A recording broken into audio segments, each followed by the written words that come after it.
मुंगेली जिला के लोरमी ब्लॉक के ग्राम पंचायत अखरार के रामू नगर के लोगन चिखला में अपन गुजर बसर करत हवे।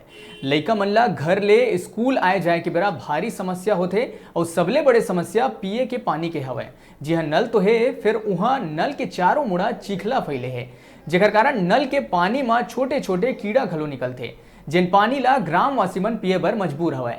एकर बारे में ग्राम पंचायत अखरार के सरपंच के पति मुकेश जायसवाल ने जब बात करे के कोशिश करे गई तो वह मामला में बात करे बर मना कर दीस।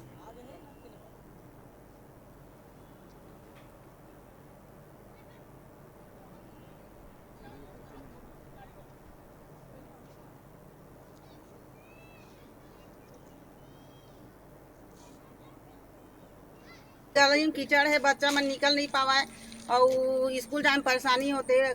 कई प्रकार के मच्छर, मलेरिया हुआ, टाइफाइड हुआ थे। पंच ला कई बार बोल रहे कि हमारे रामू नगर अलग पंचायत बनावा, ऐसे नहीं तो हमको विकास नहीं हुआ था। हमारे पंचायत रामू नगर के ऐसे बोले रहे। पानी नाली नहीं है, ना सड़क नहीं है, पानी पिए के नहीं है, साधन नहीं है। वह में पानी पिया था कीटाणु निकला। मतलब कहा जाए तो रामू नगर में कोई भी प्रकार के मतलब जो भी सुविधा आते वो नहीं मिल पाए, जो भी मिलना चाहिए। हाँ, नहीं मिल पाए। हमारा कीचड़ के ज्यादा परेशानी है। बाल बच्चा दुनिया भर के स्कूल जाते हैं, सियान जवान दुनिया भर के मच्छर अलग काट रहे, गंदगी में अलग डूबे हुए आदमी हन। हम हमार का चीज के देखभाल होते पंचायत में जड़ा से आत नाली के दोनों पार नगर नाली के साधन हो तो दोनों पार निकालो, एक पार से हुई तो एक पार से काहे निकल जाए। झगड़े में हम मर जाबो, परेशान हो जाबो। जैसे भी बना नाली बनना चाहिए, नाली बनना चाहिए, रोड बनना चाहिए।